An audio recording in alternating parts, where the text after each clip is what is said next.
y'all just let me know as we're going.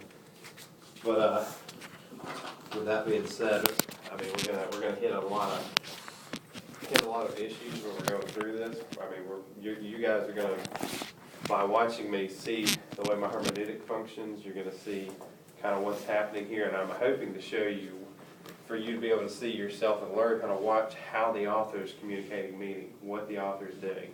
Okay, and so we're going to hit a whole lot of topics as we go through this, and it's going to just come through the way I teach naturally. I'm not going to specifically necessarily be saying, hey, look at this, but you guys should be seeing it as we go. But the first thing I want us to do is turn to Luke chapter 24.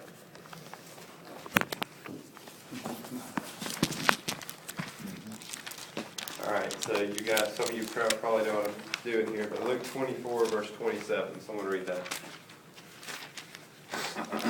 And beginning with Moses and all the prophets, he interpreted to them in all the scriptures the things concerning himself.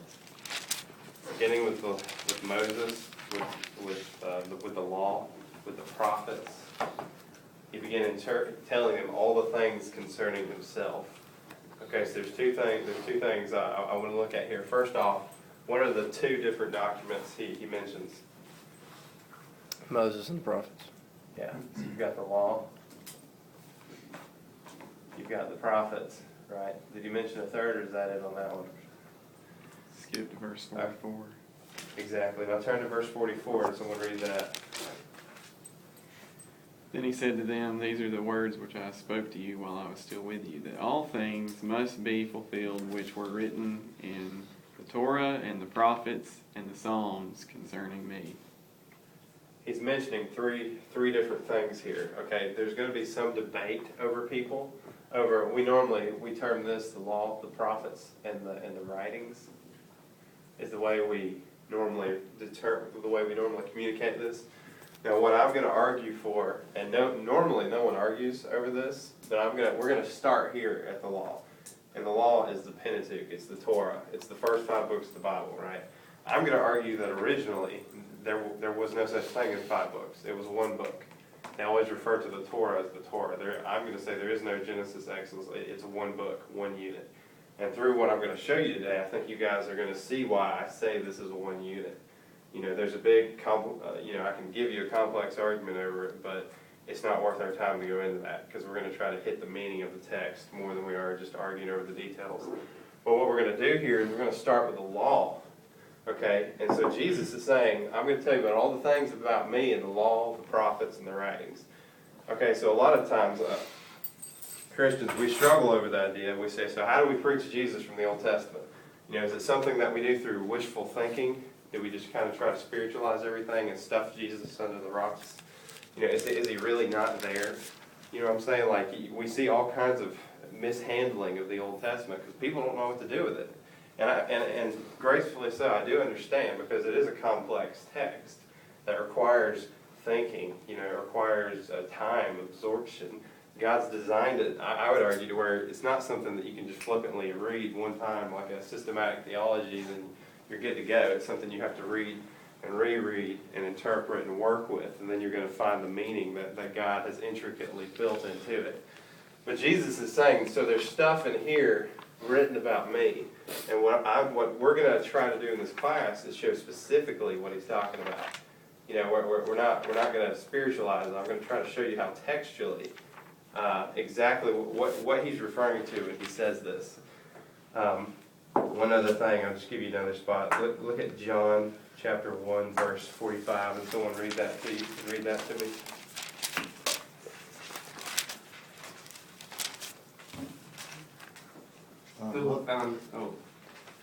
Philip found Nathanael and said to him, we have found him, of whom Moses and the law and also the prophets wrote, Jesus of Nazareth, the son of Joseph. Now, there's a couple things to look at here. Jesus mentions all the things written about me, right? These guys are saying, hey, we found him, that this stuff is, you know, all this stuff's written about. Okay, and the idea here is what are these guys looking at when they're coming to these conclusions? Yeah, they're looking at the Old Testament. You have guys who see they're looking at the Old Testament and they're saying, hey, this guy is the one that this is talking about. And something else I'm going to argue for in this class is that there is, with Paul, with all these guys, when Paul is writing to us in his letters, what did the New Testament exist when Paul's writing to us? No, it doesn't exist. What is he looking at? He's looking at the Old Testament. Is he just creating theology that's never existed before? Since he's an apostle and he has this new badge that none of us have, is he just making stuff up, creation ex nihilo? He's like, hey, I'm an apostle, so you guys, y'all just listen to me. No, he's pulling it from the Old Testament. He's not just making it up out of thin air. He's looking at this document. And so what we're going to do is examine the Old Testament and look at it, and then we're going to start trying to build what we're doing. Is that a question? Yeah, you may get into this a little bit, but the writings, that's more than the Psalms, correct? Yeah, it is. That's what I'm saying. I'm actually going to ignore this for now. Okay. Because this is a whole other debate. Oh, we're starting here because nobody argues over this. Okay. At least nobody with, I mean, I'm sure there's some liberal somewhere that will, but generally, no one's going to argue over the law. Okay. I'm assuming. But with this in mind, like for instance, for me, I think our Bible has the wrong order in the Old Testament. I think our books are not in the right order. I think this is the correct order. The prophets are second, and the writings are last. And that's what I'm saying. I'm not going to get into that argument for the sake of time, but I think we've misplaced them, and I think it does impact the meaning of the text, and you'll see why. But within the Old Testament, you've got this meaning that's created. What I'm going to argue for with my hermeneutic is that there's a progressive development that happens in the text. And what I mean is the text builds on itself. If you don't understand the law first, if you don't comprehend the law, then you're not going to get the prophets. It's not going to come together well because the law sets the foundation for what this thing is going to mean. And I'm going to try to hit that today if we have time. Like I said, we're going to cover a lot of material. And if you don't understand these two, I'm going to argue this guy is going to be hard to understand. And if you don't get these, you go over here to the New Testament, I'm going to argue this is where a lot of really bad theology comes from. You have somebody that doesn't know any of this, doesn't get any of this, and so they start reading this without any of that, and then they just start jumping to conclusions. Okay, and I'm going to say the problem is they don't understand this, and so this is my assumption, my foundation, and we're going to try to build on that today. Okay, this is what we're looking into. Does this make sense so far? All right. With that being said, let's hammer it. I'm assuming, does everyone here know what Genesis 3:15 is about? About, you know, the woman, the seed of the woman's going to crush the head of the serpent, and the serpent's going to bruise his heel. I'm assuming that's basic. Has anyone not heard of that? You guys know what this talking? This prophecy about Christ, how he's going to crush evil, crush Satan. That's basic, right? Mm-hmm. Okay. With that being said, keep that in mind. So you've got this prophecy of this guy who's going to kick tail, who's going to, crush the serpent. Okay, with that being said, turn to Genesis 49.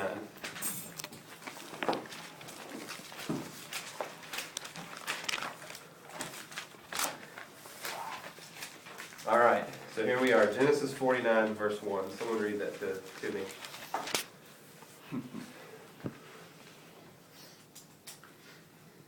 Then Jacob summoned his sons and said, "Assemble yourselves, that I may tell you what will befall you in the days to come." Okay. So, who is speaking? Jacob. All right. Is this guy a big deal character within the story? Yes.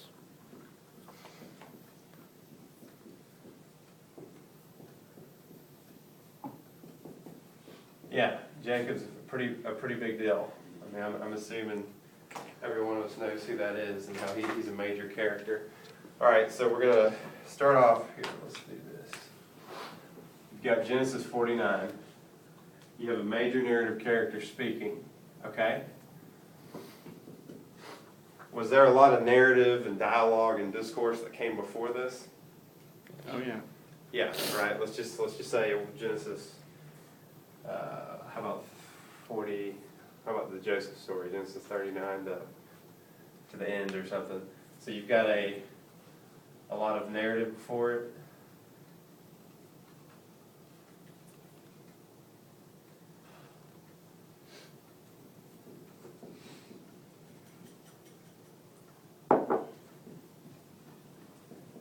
All right, so Jacob, he's going to start speaking. And what your Bibles generally are going to have this sectioned out. What is Jacob, when he starts speaking, what genre is right there? What genre does he start speaking in? Genesis 49:2. What is that? Does your Bibles have it? It's kind of prophecy. Prophecy, but I'm looking for something else. Is it Poetry. kind of, what's that? Is it poetry? Poetry. Now notice that. You see the switch? You've had all this narrative discourse, then it switches to poetry. Okay?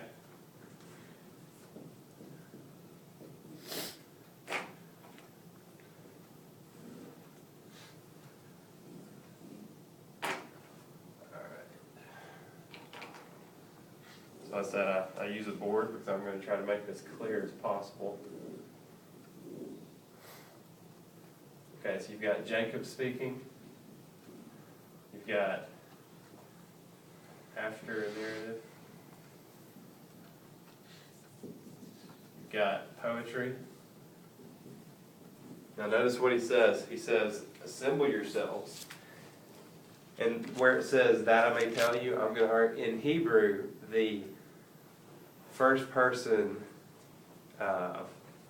singular is also the jussive case. They're identical, right? And what that means is it can be, Well, this one's not identical. what's that? It actually has the Joseph ending. Yeah, the comments, hey. Yeah, I'm assuming the rest of them are in Hebrew, that's wrong. But yeah, this one is adjussive. So it's assemble yourselves. Let me tell you. So we have an imperative, right? Assemble, imperative. Pardon me, is Justin third person or is it cohortative that's first person? It's cohortative. It's cohortative, thank you, sorry. Imperative, and you have cohortative, which is first person. So assemble yourselves. Imperative, let me tell you, cohortative, what's going to befall you in the acharit, in the end days. The Acharit Hayamim. So let me look that up here so I can just. David, are you looking at the Hebrew? Yes, sir. Tell me how to spell that. Bet Aleph Chet Resh Yod Tav Hey Yod Mem Yod Mem. We'll just go. We'll leave it at that so they get the idea. In the last days. Right here you've got the acharit, in the last days. So you have imperative, cohortative, acharit, right? The author puts these three things out. It's terrible. It's killing me looking at that. Let's go with this.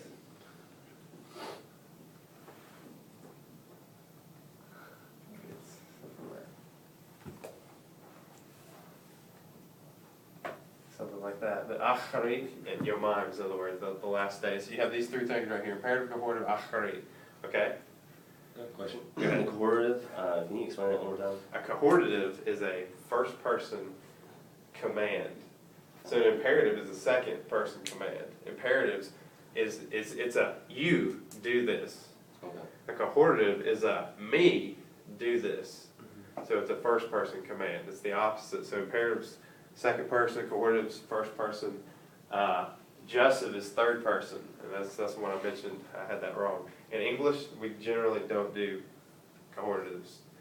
Very rarely do you hear someone say, let me tell you. I mean, maybe, but not often, not that I'm aware of. But so you've got this right here, okay? And so you see these here. You see the imperative, cohortative, acharit right here. All right, with that being said, let's read the text. Let's look at it. So it starts out, verse 2. Gather and hear, O sons of Jacob. Listen to your Israel, your father. Reuben, my firstborn, the beginning of my strength, preeminence and dignity, preeminent power, uncontrolled as water. You shall not have preeminence, because you went up to your father's bed, and you defiled it. And he went up to my couch. So right here we have this, it's talking about Reuben. He says he went up to his father's bed. What's that talking about? I don't know if it is with his stepmom. Yeah, when he has an affair with the stepmom. We'll just hit that, just show you that real quick. Show you what the author's doing. Let's see, okay, look at Genesis 35:22. Someone read that, you'll see what's happening here.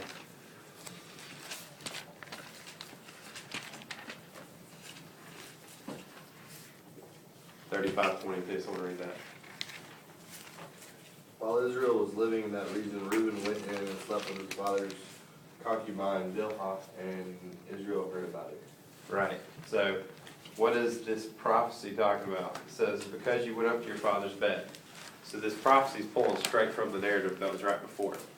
So one thing I want to point out here is, you see how verse 4 is interpreted by the narrative we just read. You see what I'm saying? You're not gonna fully get what verse 4 is talking about unless you've read the previous narrative. Okay, so right here, Reuben, he's kind of, we're gonna get into this more in week 3, but he's kind of knocked off the boat here because he slept with his father's wife. Okay, someone read about Simeon and Levi. Simeon and Levi are brothers, their swords are weapons of violence. Let me not enter their council, let me not join their assembly, for they have killed men in their anger and hamstrung oxen as they pleased. Cursed be their anger so fierce, and their fury so cruel. I will scatter them in Jacob and disperse them in Israel. What's that talking about? When they went and, because they took their sister and slept with her. and- Shechem, right, Genesis 34. They went into Shechem, slaughtered everybody. Okay, again, where's the author getting this? From the previous text. You see how this poetry, if you don't understand the previous text so far, you're not going to be following what's being said here. This one's like, you've got to be a careful reader when you're reading the text. Okay, so far it doesn't sound good. Reuben, you slept with your mother-in-law, which is so weird. And Simeon and Levi, you murdered a city. Not good, right? So which son is the blessing going to pass to? Not one of those. Not one of those. All right, so number 4, let's look at Judah. Someone read verses, just start with verses 8 and 9. Someone read verses 8 and 9. Judah, your brothers shall praise you, your hand shall be on the neck of your enemies, and your father's sons shall bow down before you. Judah is a lion's cub from the prey, my son, you have gone up. He stooped down, he crouched as a lion, and as a lioness, who dares rouse him? Okay, go ahead and read verse 10. The scepter shall not depart from Judah, nor the ruler's staff from between his feet, until tribute comes to him, and to him shall be the obedience of the peoples. What's that talking about?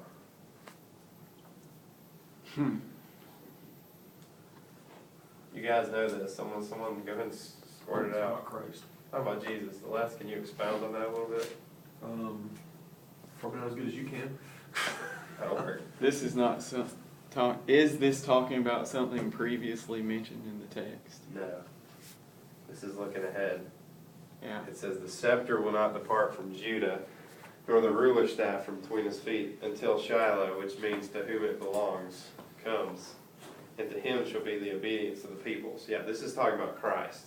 This is looking way ahead and saying, number 1, this is the guy that the blessing is coming through. Number 2, the scepter is not going to depart from the line of Judah until him to whom it belongs comes, and to him is going to be the obedience of the people. Yeah, this is a prophecy about Christ. Okay, if you go to 2 Chronicles, which is the last book of the writings, if you go to Chronicles 1 and 2, both of them, 1st, 2nd Chronicles, in our Bible, they just stuff them after Kings. Okay, so what happened in our Bible? Well, the Septuagint, someone in the Septuagint took all the narratives, splashed them in one spot. Then they took all the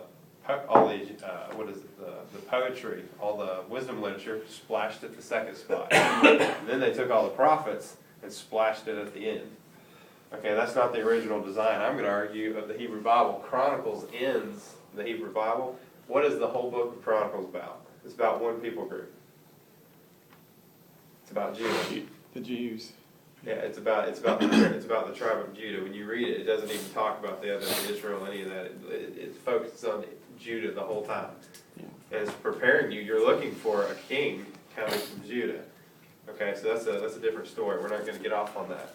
But so yeah, right here you've got this prophecy about Christ coming. Okay, and it says he lies down, he couches, he lies down as a lion, and as a lion who dares rouse him? Alright, we're gonna stop with that. You guys will figure out what I'm doing here in just a second.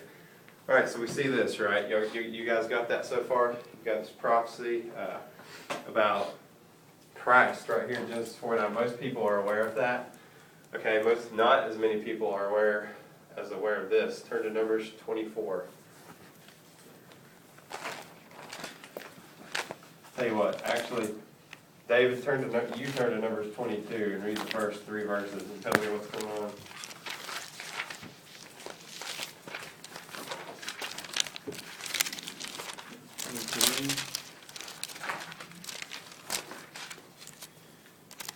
You said 22? Yeah, you turn to Numbers 22. Read the first 3 verses. Then the children of Israel moved and camped in the plains of Moab on the side of the Jordan across from Jericho. Now Balak the son of Zippor saw that all Israel had done what they'd done to the Amorites, and Moab was exceedingly afraid of the people because they were many, and Moab was sick with dread because of the children of Israel. So Moab said to the elders of Midian, "Now this company will lick up everything around us, as an ox licks up the grass of the field." And Balak the son of Zippor was king of the Moabites at that time. Then he sent messengers to Balaam the son of Beor of Pithor, which is near the river Euphrates in the land of the sons of his people, to call him, saying, "Look, people has come from Egypt. See, they cover the face of the earth and are settling next to me." All right, you can just stop there. So what's happened so far? You have everyone, I'm assuming you guys get Genesis. Exodus starts off talking about the people of Israel, right? The focus from Exodus, Leviticus, all the way to Numbers 21 is on Israel, right? So let's see if I can point this out here. You've got, just say, Genesis. We'll just start with, how about Exodus chapter 1 through Numbers 21 is about, this right here is about Israel. Then all of a sudden right here you have this random narrative stuffed in that has nothing to do with I mean, it's not about the Israelites. You've got this narrative about a pagan prophet, a pagan king whom Israel's about to go in their land and wipe them out. And this pagan king calls Balaam to come and curse Israel. So there's this 3-chapter narrative stuffed here. Now here's the question. Do you think that there were other pagan kings, such as Og and Sihon, is that the guy's name? Sihon, who hired prophets to try to curse Israel? Is this the only prophet that tried to curse Israel? Probably not, right? So why does the author insert this narrative here? If there's tons of guys out there trying to curse Israel, why this one? What's he doing? Why is he putting this here? Who cares? I mean, of all the things the author could put in, he puts in this random narrative about this prophet trying to curse Israel. So we've got to ask, when I'm arguing hermeneutically, what we need to be asking is, what is the author trying to show us? What is he doing? Why is this here? We need to question the structure here. What's going on? Okay? So you've got this story about Balaam. This is where the donkey talks to him, and he's beating the donkey, and the donkey's like, "What's your problem?" And then there's an angel on the road and all that. You guys, I'm assuming you know that. Now, with that being said, turn to Numbers 24. Look at verse, we'll just start at the beginning. Numbers 24, verse 1. And Balaam saw that it pleased the Lord to bless Israel. And he did not go as the other times to seek omens, but he set his face toward the wilderness. And Balaam lifted his eyes, and he saw the camp of Israel camping tribe by tribe, and the Spirit of God came upon him. All right. If you have the NIV, and you're using that, I'm sorry, it's not going to work here. They blow this royally. So is anyone using the NIV? Sorry. It's okay. Okay, everyone else, you're good.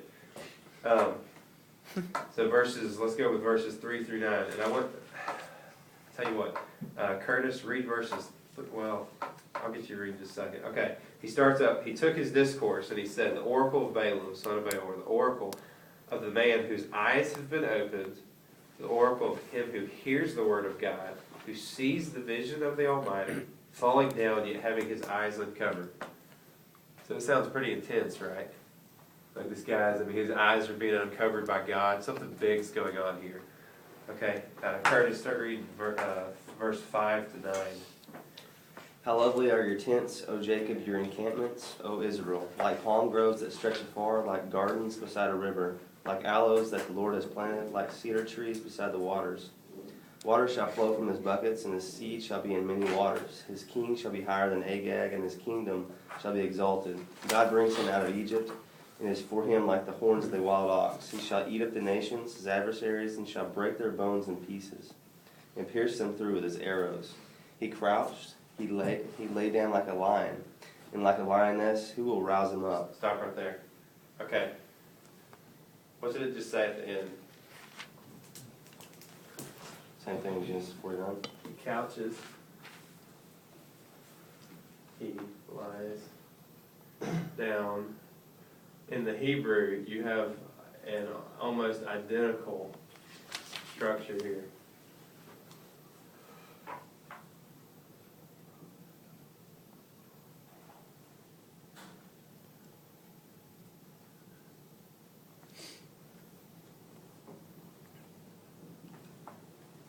All right, with this being said, what did the author just do? Somebody tell me, what just happened right here? Parallel. Yeah, you have, this is what I'm going to argue, okay? You have a direct, so you've got this is the Torah, right? First 5 books.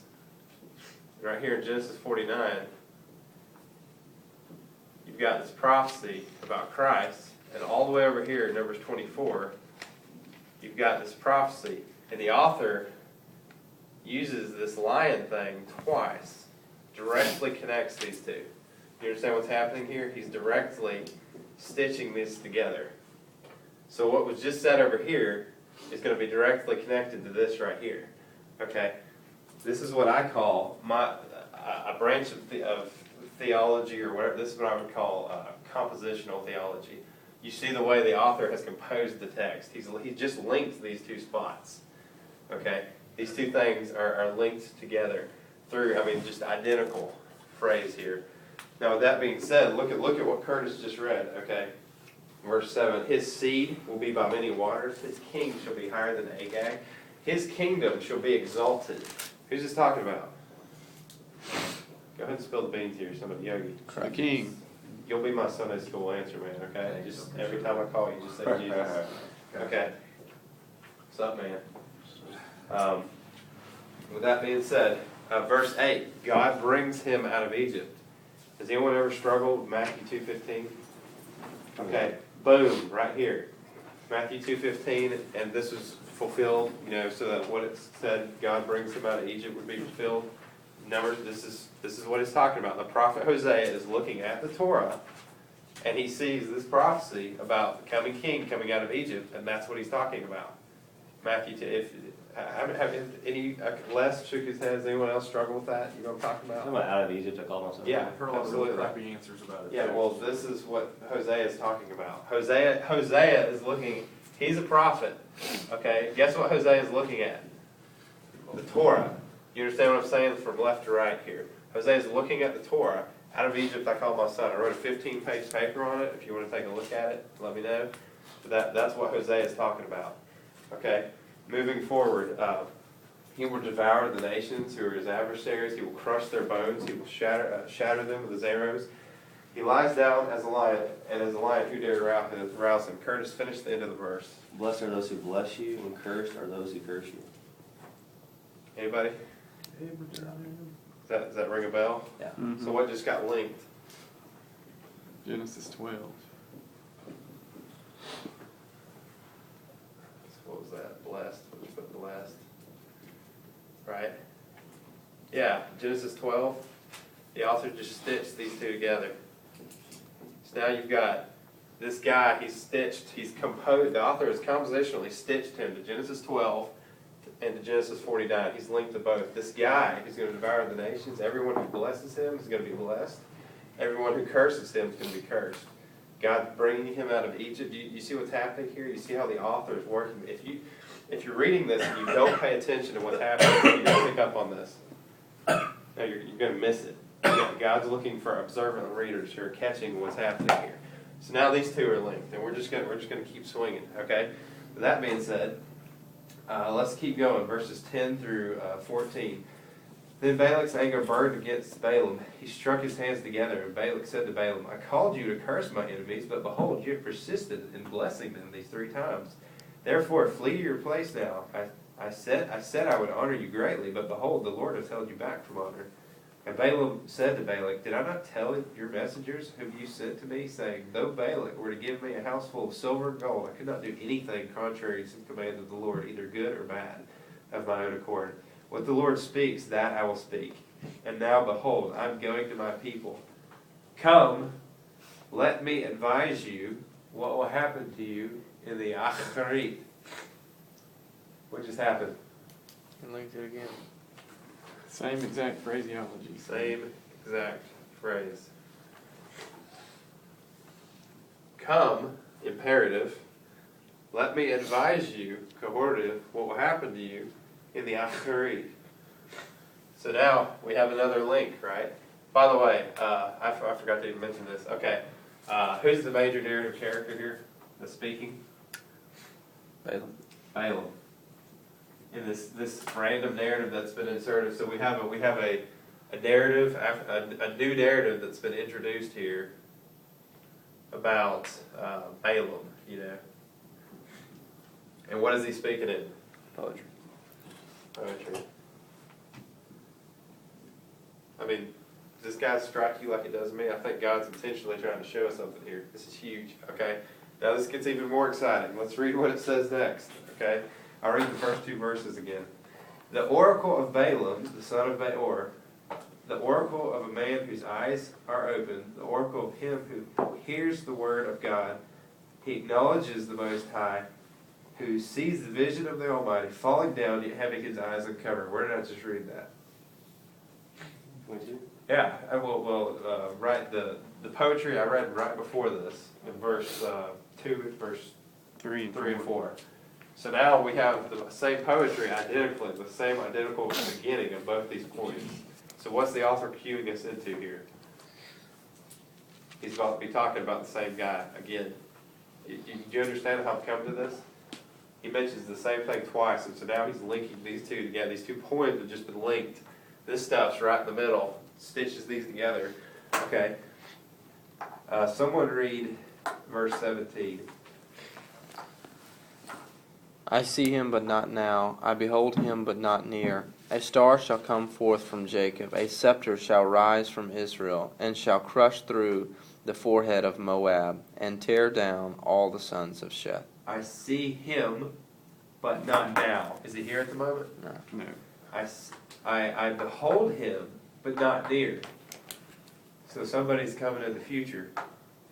A star shall rise from Jacob. The what shall rise from Israel? Scepters. Where did we just hear that?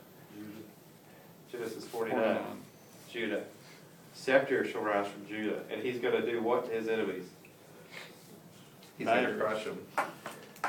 Destroy. Edom shall be his possession. Seir and its enemies also will be a possession, while Israel provides for you valiantly. One shall come from Jacob. One from Jacob shall have dominion, and will destroy the remnant of the city. So we have somebody who's coming, who's going to crush his enemies, who's going to rule and reign forever. A guy who's going to kick tail. So does that make sense so far? You guys see how the authors linked this? Okay. Let's do some guesswork here. Go ahead. I'm just going. It's interesting. You know, the Jewish people had this idea of Christ as being this mighty warrior. So they're looking for a warrior when he comes. This great king that rules. And a text like this in Genesis 3, I think they had a misunderstanding of what his enemies were. So they see this mighty king that's the man is now God's enemy. So they're expecting a king that comes that's going to rule and destroy all the other nations, because it's Israel whom he loves and he hates the rest of the world is their mentality. Yeah. And when you read text like this, that he's crushing his enemies, it's Satan. And anyway, I just think that's neat. This is something I think they would have missed in their understanding. You hear what you want to hear, because they missed the part of the prophets about the Gentiles being added to the Yeah, I covenant. mean, it's part of Isaiah, but just this language, Yeah, it indicates a mighty warrior that's coming to Yeah, destroy. and everything. ultimately, is this guy gonna beat all his enemies? Yeah. Yeah. At some point, everyone's gonna be made his footstool, Yeah. right? Mhm. It's already been done, but once, Judgment Day happens, it's gonna be sealed. Yeah. So you guys see how this is starting? There's something to think through here, okay? With this being said, look at Deuteronomy 32.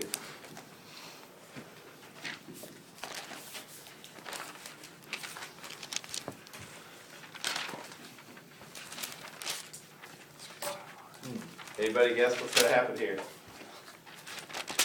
He's going to repeat what we just heard. It starts in 31. So is this author like, can anyone else see God's hand in this? Does this text look like it's been well thought out? I mean, we haven't even got there, but I'm assuming you guys, okay, let's, Lee, you wanna be my guinea pig? Oh, man. Okay, look at, 31 28. versus, let's go with 28 through 30. Read those, and then I want you to start filling this out for me. 31 what? Verses 28 through 30. Assemble to me all the elders of the tribes of your officers, that I may speak these words to their ears and call heaven and earth to witness against them. For I know that after my death you will surely act corruptly and turn aside from the way that I have commanded you. And in the days to come evil will befall you, because you will do what is evil in the sight of the Lord, provoking him to anger through the works of your hand. Or the work of your hand. All right, Lee, major narrative character. Here, Yeah. Or who's speaking? Speaking. who's speaking here? Judah? I don't know. What did it say in verse 30? Verse 30? Oh, Moses, I didn't read it yet. Moses is speaking. Moses, all right. And Moses, you've got a bunch of narrative and exhortation where he goes back through and retells the story of what's happened to Israel. He says, I brought you to Horeb, we went here, we moved to Moab, we moved here, we went around. You've got the same, after type of narrative and exhortation. All right, Lee, in chapter 32, what does he start speaking with? I'm going to go with poetry.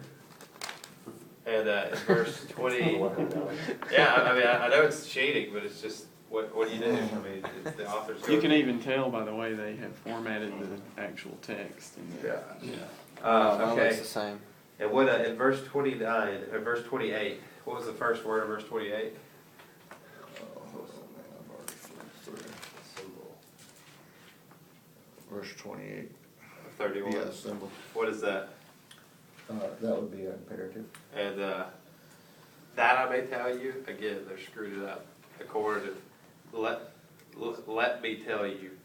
And then what else do we find here? What's the last one? You can't read that, but Achri. Yeah. Okay. Yeah, something coming. So it's concordant and not imperative.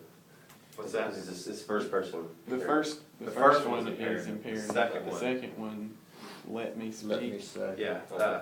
Assemble the elders of your tribes, your officers, and that I may speak these words. It's actually, and let me speak. It's a vav. Is that right, David? A Yeah, I vav? got, I may speak. Yeah, it's a Gotcha. ba'ad of a Yeah, that's what I'm saying. Why have they translated a vav, any of you Hebrew guys, as that? What are they doing? I don't know. Why would they do that? What's that? Yeah, they're all from Something.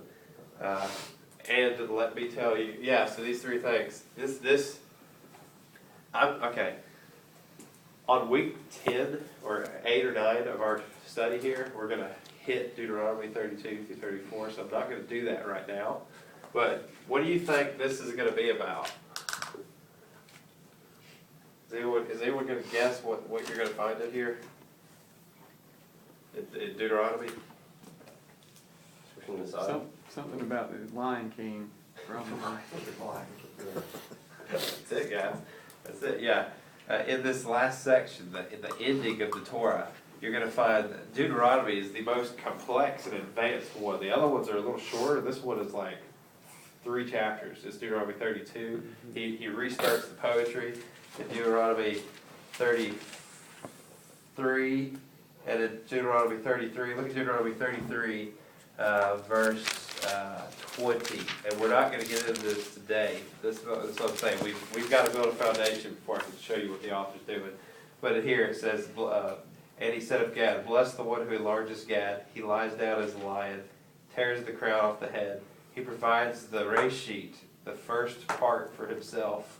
Well, you From haven't there. gotten into that yet. Yeah, we can't get into that right now. So the lion thing's here. We're going to talk about that later. So don't flip out. We'll catch that later. This is complex. You'll see what the author's doing. But right here, this section is going to go into talking about Israel, talking about the future. My nose is killing me. I got I think you're having like a allergic I know. reaction to something. Here you it. Thank you. Yeah, that's what I I need had. something, anything. Been sniffing those markers too much. Okay. Yeah, more than that. That's awesome. Jesus. go. I want to get that bottom lip there, buddy. Oh yeah, thank you. Good. Appreciate that. All right, so yeah, you guys get, has the author intentionally composed this text to create meaning? Is what he's doing here. You guys follow that so far? Yes. Yeah. Okay, how much longer do we have? 30 minutes, 25 minutes. 45 minutes. Okay, I'm going to do it. I'm going to go for the goal. 20 minutes. Go for the gold. All right, have I convinced anybody that this is about Jesus? The author has intentionally structured the Torah at 3 points to tell us about this guy who's coming. In Deuteronomy 32 through 33 to 30, that's what it all sums up. Okay, with that being said, I mentioned earlier, you've got to understand the law to get the prophets. Okay? Why would I say that? Well, with that being said, turn to Isaiah 63. I told you we're going to hit a lot of material.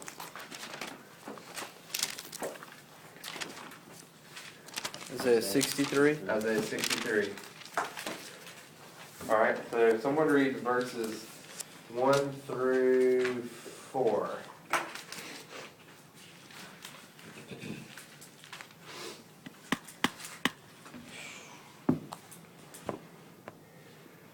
Give me a volunteer. Who is he that comes from Edom with dyed garments from Basra? This is one who is glorious in his apparel, traveling in the greatness of his strength. I who speak in righteousness, mighty to save. Why is your apparel red and your garments like one who treads in the winepress? I have trodden the winepress alone, and from the peoples no one was with me. For I have trodden them in my anger and trampled them in my fury. Their blood is sprinkled upon my garments, and I have stained all my robes. So this, oh, go ahead, sorry. For the day of vengeance is in my heart, and the year of my redeemed has come. So this guy's coming from Edom, and what's he covered in? Red. Red. Blood. All right. What's that talking about? Who cares about that? All right. With that being said, someone look at Numbers 24, verse 18, and tell me what's going on here.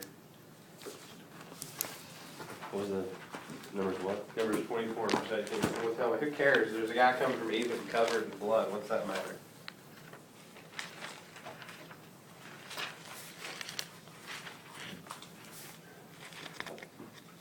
You want it read? Yeah, someone read it. Go ahead, Chuck. Edom shall be in possession, Seir with its enemies also will be in possession, while Israel performs valiantly. So, what place is this guy going to, whose butt's this guy going to kick? Edom. Numbers 24:18. He's going to kick Edom's butt. So there's this guy coming from Edom, covered in blood. So do we have the same guy being talked about here?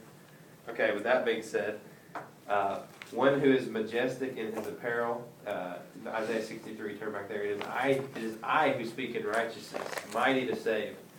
Why is your apparel red, and your garment like the one who treads the winepress? I have trodden the wine. I have trodden the wine trough alone. All right. All this talk about winepress, red garment. Well, where is he getting that? Someone look at Genesis 49, verse. Let's go with it's in the prophecy about Judah. Let's go with.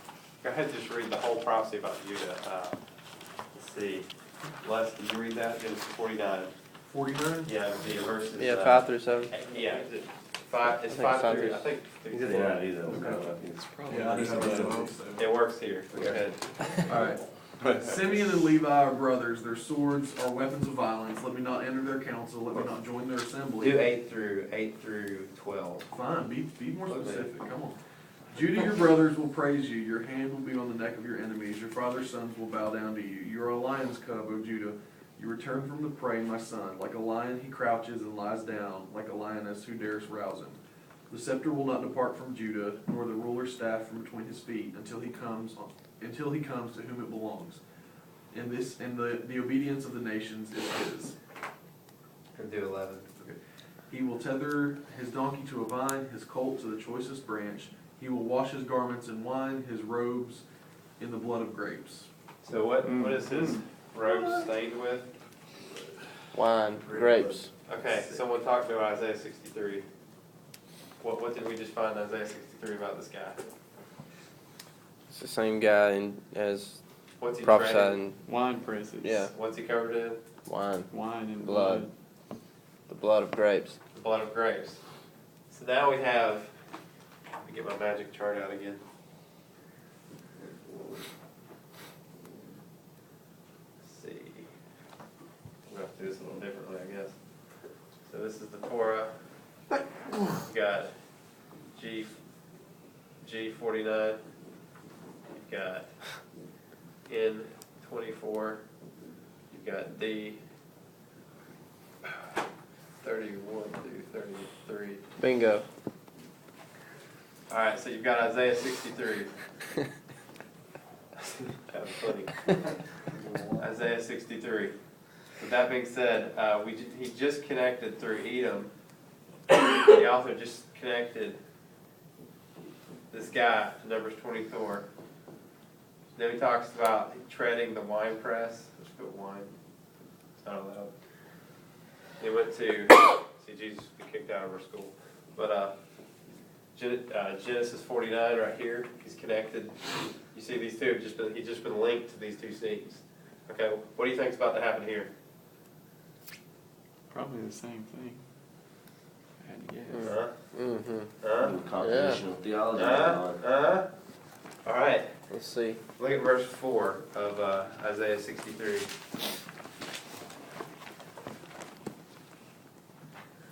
For the day of vengeance was in my heart, and the year of redemption has come. So this guy's going to bring what?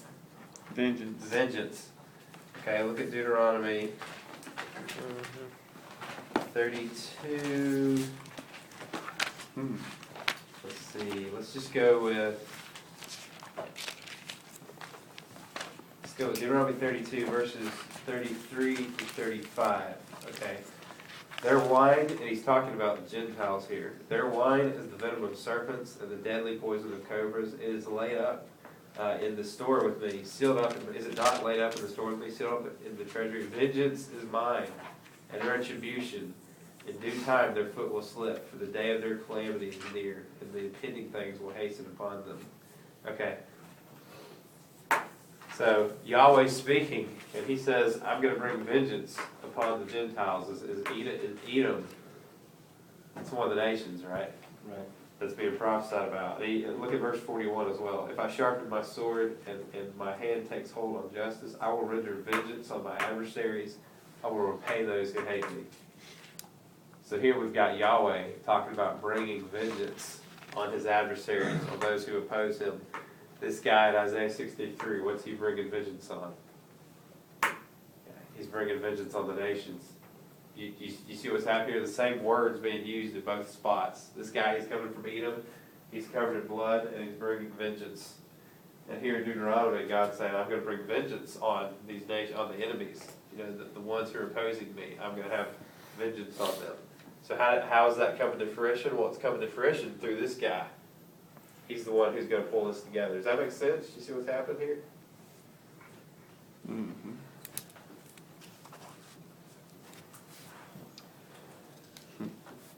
Would you say Isaiah is reading the Torah as if it's all one book, talking about the same thing?